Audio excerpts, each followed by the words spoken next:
समय बीतता है, भगवान कृष्ण थोड़े बड़े होते हैं, 3-4 दिन के हुए हैं, और इधर कंस की घबराहट बढ़ती गई। कंस ने आपातकालीन बैठक बुलाई। क्या करे? योग माया ने कहा कि मेरा मारने वाला ब्रज 84 कोस में प्रकट हो चुका है। अब कैसे पता करे कि वो शत्रु कौन है, कहां से है, किसके घर में प्रकट हुआ है? सभी से कहा एक काम करो, कंस ने कहा 1 महीने के जन्म में जितने शत्रु सबको मार दो। चारुर ने कहा महाराज ऐसे तो आपकी पूरी छवि खराब हो जाएगी प्रजा में। तो इतने में ही एक स्त्री आती है जिसका नाम है पूतना। पूतना लोक बालग्नि राक्षसी रुधिरासना, जो बालकों का रुधिर पान करके ही जीवन चलाए वो है पूतना। पूतना जो किसी के पूत को ना देख सके वो है पूतना। पूतना आई सुंदर सा रूप धारण करके। कंस ने कहा कैसे मारोगी? बोले अपने स्तनों पे जहर लगाऊंगी, सुंदर रूप धारण करके जाऊंगी, कोई मुझे रोकेगा टोकेगा नहीं, और यूं आपका शत्रु मर भी जाएगा। कंस ने कहा ये सही। पूतना चली नंद भवन, इतनी सुंदर बन करके गई है कि लोग रोके ही नहीं रहे कि कहां से आई, कौन। एक ने कहा पूछो तो सही कौन है, ऐसे ही चली जा रही है। बोले अरे होगी यशोदा जी की कोई बचपन की सहेली, इतनी सुंदर है, देख रहे हो, हम में से तो कोई हो ही नहीं सकती है।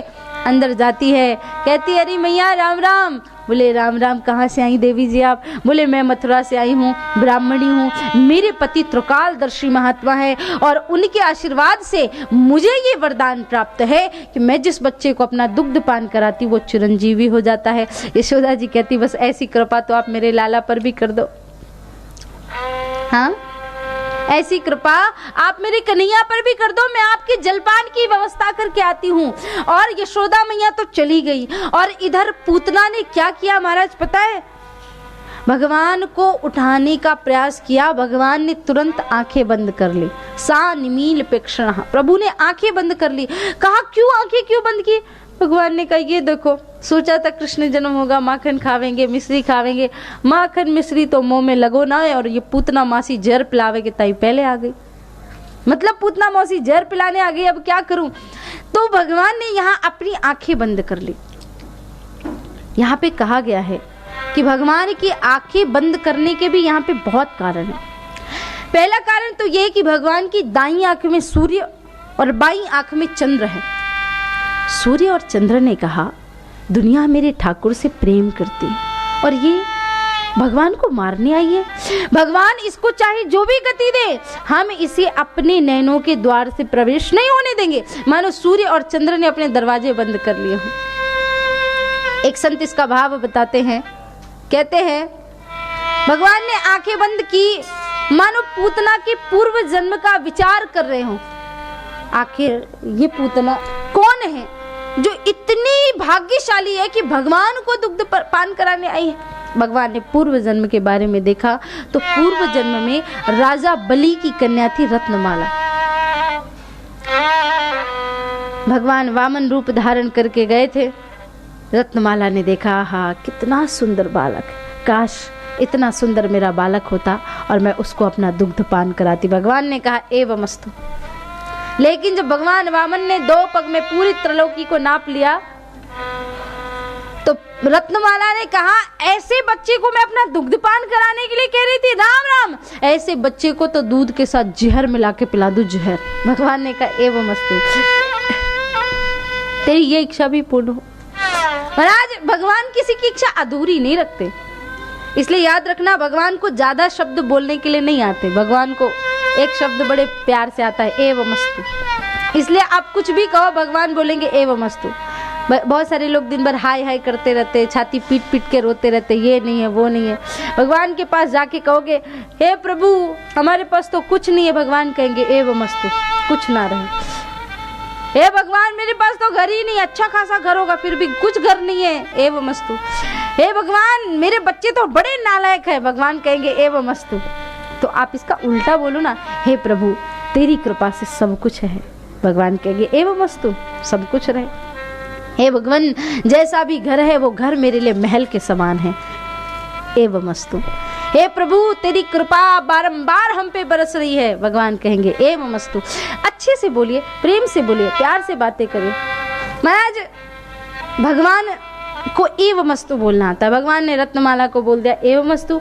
रत्नमाला ने विचार किया कि ऐसे बच्चे को दुग्ध मिला के जहर पिला दूं, जहर, तो वही रत्नमाला पूतना बन करके आई है और वो पूतना आज भगवान को जहर पिला रही है और दुग्ध भी पान करा रही है। मानो भगवान आंख बंद करके सोच रहे हो कि भले ये जहर पिलाए पर काम तो एक माँ का ही कर रही है, दुग्ध पान करा रही है, इसको कौन सी गति देनी चाहिए। एक संत इसका बड़ा अच्छा भाव बताते हैं, कहते भगवान आंख बंद करके भगवान शिव का ध्यान कर रहे हैं, भोले बाबा ये जो जहर वहर पीने का डिपार्टमेंट है ये सब आपका है, हमें तो सिर्फ दूध दही माखन मिश्री खाना अच्छा लगता है, तो एक काम करो ये जहर जहर सारा आप पी जाओ और दुग्ध दुग्ध हम पान कर लें। भोले बाबा को मानो भगवान शिव को याद कर रहे हो कन्हैया। एक संत इसका भाव बताते कि जैसे कोई बच्चा आंख बंद करके चिरायते का काढ़ा पी लेता ना, भगवान ने इसलिए आंख बंद कर ली कि चलो कोई बात नहीं, आंख बंद करके जैसे तैसे तो पी ही लूंगा, कारण कोई भी हो, भगवान ने अपनी आंखें बंद कर ली। आंखों को बंद करते ही पूतना ने भगवान को जहर पान कराना शुरू किया। 1 minute 2 minute 3 minute 4 minute 5 minute 10 minute हो गए। पूतना ने सोचा इसको 10 सेकेंड में मर जाना चाहिए, 10 मिनट हो गए, क्या हो रहा है। अब कन्हैया ने पूतना के दुग्ध के साथ साथ पूतना के प्राणों का भी संकर्षण करना शुरू किया, पूतना को खींचा।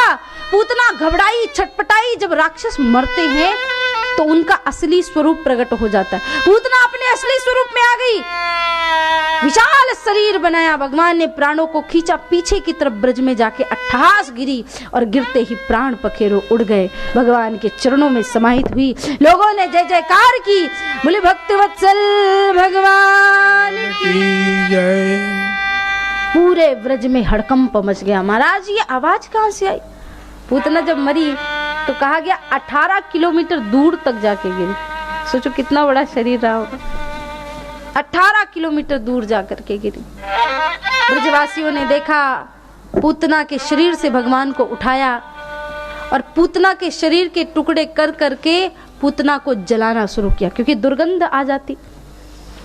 और भगवान वर्णन करते वेदव्यास जी कि पूतना मरी तो उसके शरीर से दुर्गंध नहीं बल्कि सुगंध आई और भगवान के गोलोक धाम की ओर गई वो, क्योंकि भगवान कितने दयालु हैं, जरा देखिए।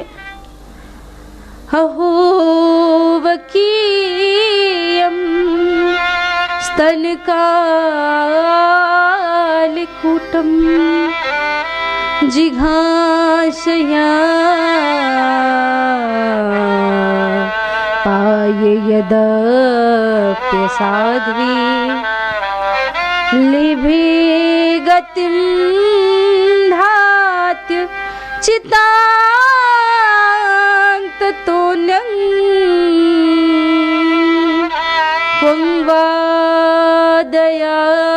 पंवादयामि शरणं ब्रजे। भगवान जैसा दयालु कौन होगा, जो एक जहर पिलाने वाली को भी माँ की गति देते। अहो वकीयम स्तन कालकूटम जिघांसया पाये यदप्य साध्वी लेभे गतिम दाति चितांग ततोन्यं क्वंवा दयालु। भगवान जैसा दयालु कौन होगा। बहुत सुंदर, इतना सुंदर सरल स्वभाव है प्रभु का। महाराज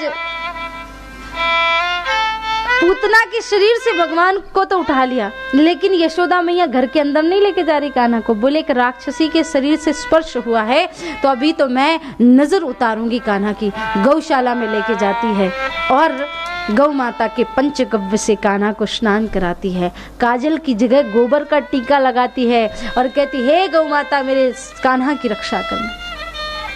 जिस कन्हैया को, हाँ, जिस प्रभु का नाम लेकर के हम कहते ना या स्मरेत पुंडरीकाक्षः सभायांतरम शुचिः, जिसका नाम मात्र लेने से सब शुद्ध हो जाता है, उस भगवान को शुद्ध होने के लिए गौ माता के गौमूत्र की आवश्यकता पड़ती है।